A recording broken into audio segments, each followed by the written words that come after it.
Hello friends, welcome to my YouTube channel. आप देख रहे हैं इजी इंग्लिश विद नीलम। जी हाँ, मैं आप लोगों के लिए लेकर आती हूँ बहुत ही अलग अलग तरह की स्टोरीज, जिसके थ्रू आप बहुत ही आसानी से अपनी इंग्लिश को इंप्रूव कर सकते हैं। क्योंकि स्टोरीज एक ऐसा माध्यम है जिसके थ्रू आप बहुत ही आसानी से अपनी इंग्लिश को और रीडिंग स्किल्स को अच्छी कर सकते हैं। तो चलिए आज स्टार्ट करते हैं देरी ना करते हुए। अगर आप मेरे चैनल पे नए हो तो इसको लाइक, शेयर और सब्सक्राइब जरूर कीजिएगा अगर आपके लिए जरा भी इंफॉर्मेटिव है। तो आज की जो हमारी स्टोरी है वो है the stone in the bed, रास्ते में पड़ा पत्थर। अब स्टोरीज की एक ऐसी स्पेशलिटी होती है कि इसमें छोटे छोटे सेंटेंसेस होते हैं, फॉर्मेशन होते हैं, जिनके थ्रू हम बहुत ही आसानी से और बहुत ही जल्दी इंग्लिश में इंप्रूवमेंट ला सकते हैं, अपनी इंप्रूव कर सकते हैं। तो इसलिए मैं अपने चैनल पर हर बार स्टोरी लेकर आती हूँ। तो आज की जो हमारी स्टोरी है वो है रास्ते में पड़ा पत्थर। One morning, a wise old man was walking through a quiet village. One morning, एक सुबह, a wise old man कि एक बुद्धिमान बूढ़ा आदमी वॉकिंग मतलब क्या कर रहा था, एक शांत गांव से, मतलब बहुत ही क्वाइट विलेज से, एक शांत गांव से चल रहा था, मतलब होकर गुजर रहा था। थ्रू मतलब जैसे गुजरना, होकर गुजरना के थ्रू मतलब कि माध्यम, जैसे गांव के माध्यम से गुजर रहा था। तो एक सुबह एक बुद्धिमान वृद्ध व्यक्ति एक शांत गांव से होकर गुजर रहा था। इन द मिडल मतलब बीच में, इन द मिडल मतलब होता है बीच में, ऑफ द रोड रोड के बीच में, ही सो उसने देखा, अ ह्यूज स्टोन मतलब एक बड़ा पत्थर, okay, a huge stone, huge मतलब होता है बड़ा, स्टोन मतलब पत्थर, blocking the path, path means होता है रास्ता और ब्लॉकिंग मतलब होता है रोकना। In the middle of the road, road के बीच में या सड़क के बीच में उसने देखा एक बड़ा पत्थर जो कि रास्ते को रोक रहा था। Instead of moving the stone, instead होता है के बजाय, मतलब किसी चीज के बजाय, कि उसकी बजाय उसने ये किया, इसकी बजाय तुम वो करो, इस तरीके से हम स्टेड का यूज करते हैं।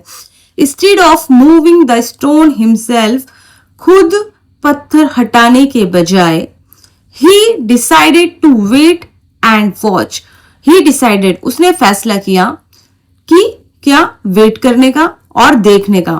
Instead of moving the stone himself मतलब खुद, he decided to wait and watch, खुद पत्थर हटाने के बजाय उसने वही बैठकर लोगों को देखने का फैसला किया। Soon a rich businessman came along, जल्द ही, कुछ ही देर में, सून मतलब होता है कुछ ही देर में या जल्द ही, एक अमीर जो व्यापारी था वो वहां पहुंचा। सून मतलब रिच मतलब अमीर, बिजनेसमैन मतलब एक अमीर व्यापारी, कैम अलोंग कुछ ही देर में एक अमीर व्यापारी वहां पहुंचा।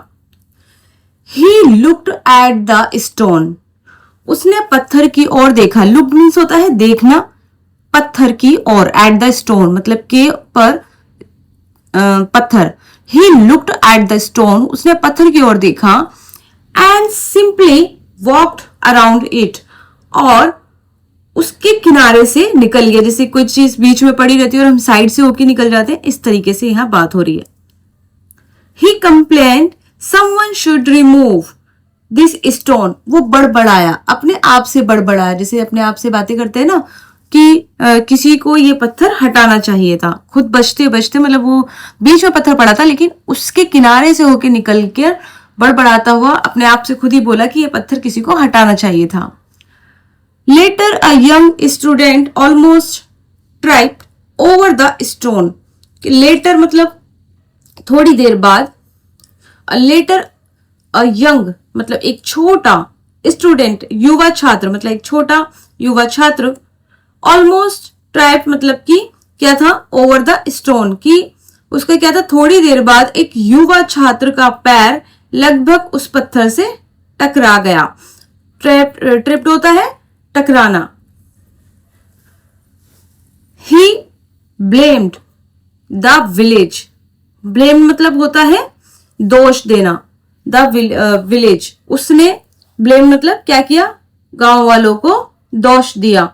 He blamed the village but did nothing to help, लेकिन खुद कुछ नहीं किया। वहां जो पत्थर पड़ा था उसने गांव वालों को तो बोला कुछ कुछ कि मतलब पत्थर नहीं हटाया ये वो, लेकिन उसने खुद भी कुछ नहीं किया। Many people passed that day, मतलब many people pass that day, many मतलब होता है बहुत लोग, पास मतलब गुजरे, दैट डे उस दिन बहुत से लोग वहां से गुजरे। Everyone complained but no one solved the problem. हर कोई कंप्लेन करता रहा, शिकायत करता रहा, लेकिन किसी ने भी वो जो परेशानी थी उसको आसान या हल करने की जरूरत नहीं समझी। As the sun was setting, a poor farmer returned home. As the sun was मतलब जैसे ही सूरज ढलने लगा, was setting, setting means होता है ढलना, सूरज जैसे सनराइज होता है उगता हुआ, इसी तरीके से सेट बोलते हैं ना, सन इज सनसेट, तो यहाँ पे वही सेटिंग है।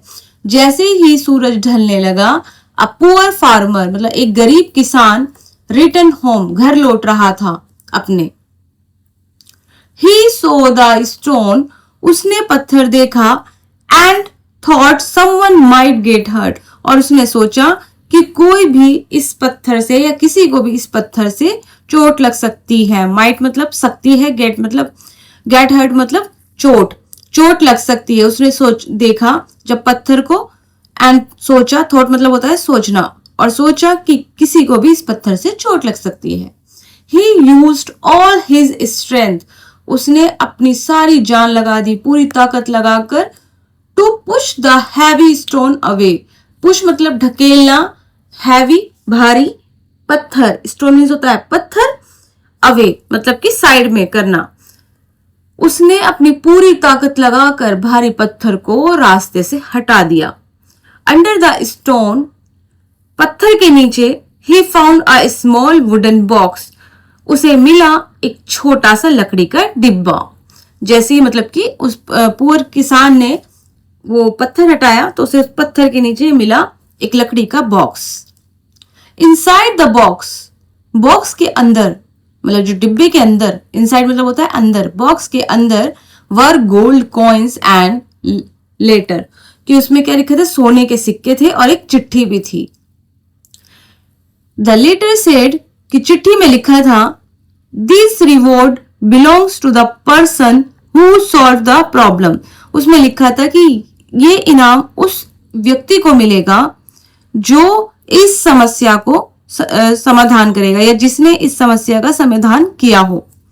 द फार्मर स्माइल, जो फार्मर था, जो किसान था, वो मुस्कुराया, because kindness had brought him an unexpected reward, तो जो किसान था वो इसलिए मुस्कुराया क्योंकि उसकी जो नेक सोच ने उसे अनएक्सपेक्टेड, मतलब क्यों होता है अनएक्सपेक्टेड, मतलब बिना जहां से कहीं से उम्मीद नहीं की जा सकती, इनाम दिला दिया।